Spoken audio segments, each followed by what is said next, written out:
So hello guys, চলে এলাম আরও একটা মিনি ভ্লগ। কি ভাবছো তো যে আজ আমি এটা কোথায় বসে আছি? আমি বসে আছি আমাদের কলেজের রিডিং রুমে। তোমরা এখন ভাবছো যে রিডিং রুমে বসে এই পড়াশোনা না করে কি করছে? আরে ভাই, এসির হাওয়া খাচ্ছি এই গরমে। যাই হোক, আজকের মিনি ভ্লগটা হবে আমার কলেজের ফেস্টের কিছু রিহার্সালের পার্ট নিয়ে। নাচ, গান আর র্যাম্প ওয়াক, এই তিনটের মধ্যে আমি পার্টিসিপেট করেছি নাচে আর র্যাম্প ওয়াকে। চলো তারই কিছু অংশ তোমাদের দেখাই। এই যে বড় রুমটা তোমরা দেখছো, এটা হচ্ছে আমাদের কলেজের অডিটোরিয়াম, আর এখানে হচ্ছে গানের প্র্যাকটিস।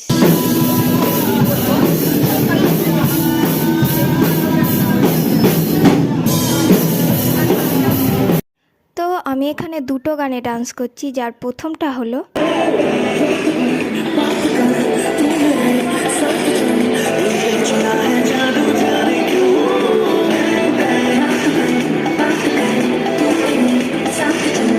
পরের পার্টে থাকবে আমার র্যাম্প ওয়াকের ভিডিও।